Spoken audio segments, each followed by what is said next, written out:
Hello guys, I am back with another video. So इसमें मैं आपको एनवायरनमेंट ऑप्शनल की कौन सी बुक्स बहुत इंपॉर्टेंट हैं जो आप पढ़ सकते हैं और मैं फॉलो कर रही हूँ उसके बारे में बताऊँगी। सबसे पहले जो बहुत ही फेमस बुक है, this is the environment by Shankar IAS।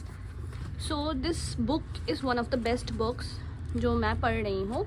And इस बुक की ये खासियत है कि इसमें जितने भी पॉइंट्स हैं वो बहुत ही सिस्टमैटिकली दिए हुए हैं। मुझे पॉइंट वाइज पढ़ने में बहुत अच्छा रहता है क्योंकि रिवीजन के टाइम में ये बहुत हेल्प करता है। आपको इसके लिए अलग से नोट्स भी नहीं बनाने पड़ेंगे क्योंकि सब पॉइंट वाइज दिया हुआ है। So this is one of the best book. और यहाँ पे जो भी ज़रूरती की चीज़ें हैं वो सब आप बहुत अच्छे से पढ़ सकते हैं। मोस्टली आप इंडेक्स देख सकते हैं, मैं आपको इंडेक्स दिखाती हूँ। यहाँ पे सब चीज़ें दी हुई है, कन्वेंशंस, ऑर्गेनाइजेशंस, फिर जो भी हेल्थ इफ़ेक्ट्स, जो इम्पॉर्टेंट चीज़ें हैं जिनके ऊपर क्वेश्चंस आते हैं, एक्ट्स, पॉलिसीज़, फिर क्लाइमेट चेंज एंड ऑर्गेनाइजेशन जो इम्पॉर्टेंट है, यहाँ से बहुत क्वेश्चंस आते हैं। फिर मिटिगेशन स्ट्रेटजीज़, यहाँ से भी आजकल बहुत क्वेश्चन आने लगे हैं। Then climate change, green house effect के बारे में हमेशा क्वेश्चंस तो पूछते ही हैं। So everything is very compactly given here, जो आपको ज़रूरत नहीं पड़ेगा कहीं और से पढ़ने के लिए। तो this is one of the best book. And the second one जो मैं बोलूँगी लोग पढ़ सकते हैं, इट्स दिस। ये मैं अपने ग्रेजुएशन से मैं पढ़ रही हूँ तो मुझे ये बुक बहुत ईजी लगता है क्योंकि मैं पढ़ चुकी हूँ ये बुक काफ़ी बार।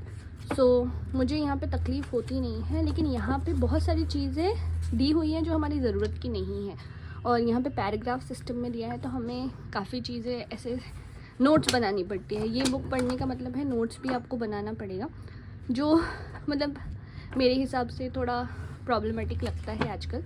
बट यहाँ पे कॉन्सेप्ट बहुत अच्छे से क्लियर है। This is one of the best book जब आप डिग्री वगैरह पढ़ रहे होते हैं क्योंकि तब हमारे पास नोट्स बनाने का टाइम होता है। एंड ये बहुत कॉन्सेप्चुअल क्लैरिटी के लिए आपको हेल्प कर सकता है। मुझे अच्छा लगता है क्योंकि मैंने पढ़ा हुआ है। लेकिन अगर कोई कॉम्पिटिटिव एग्ज़ाम के लिए प्रिपेयर कर रहा है और आपके पास टाइम है तो मैं बोलूँगी ये किताब पढ़िए। एंड ये दो किताब मैं रिकमेंड करूँगी सबसे ज़्यादा, ये फिर के। एंड आजकल मार्केट में बहुत सारे बुकलेट्स भी आने लगे हैं जो आप फॉलो कर सकते हैं। मैं अभी तो कोई बुकलेट नहीं फ़ॉलो कर रही हूँ क्योंकि मैंने थ्योरेटिकली काफ़ी पढ़ चुका है। लेकिन अगर बुकलेट्स वगैरह फॉलो कर सकते हैं तो लाइफ साइंस की काफ़ी बुकलेट्स है जो एनवायरनमेंट के ऊपर बहुत इजीली आई हुई है, वो आप पढ़ सकते हैं। मैं लिंक में भेज दूँगी कौन सा है वो बुकलेट जो इजी लगता है। वो भी मेरे पास था लेकिन अभी कोई बोरो करके लेके गया है तो मैं वो दिखा नहीं सकती हूँ।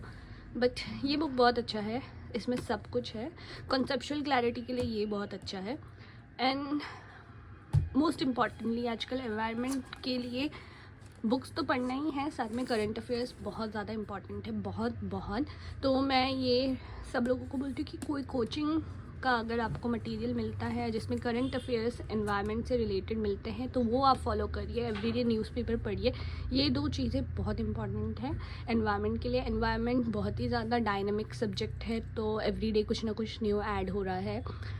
तो मेरे हिसाब से बुक तो पढ़ना ही है, साथ में करंट अफेयर्स अगर आपको एनवायरनमेंट में एक्सेल करना है तो पढ़ने की बहुत ज़्यादा ज़रूरत है क्योंकि it's a very dynamic subject. ये कोई क्लासिकल सब्जेक्ट नहीं है, इसमें एवरीडे कुछ ना कुछ न्यू ऐड होते जा रहा है। तो करंट अफेयर्स आप लोग अच्छे से फॉलो करिए। सो बस इतना ही, इस वीडियो में मैं इतना ही बोलूँगी। अगर आपको दूसरे सब्जेक्ट के बारे में भी कौन सी इंपॉर्टेंट बुक्स है चाहिए तो मैं वीडियो बनाऊँगी। Thank you, bye bye.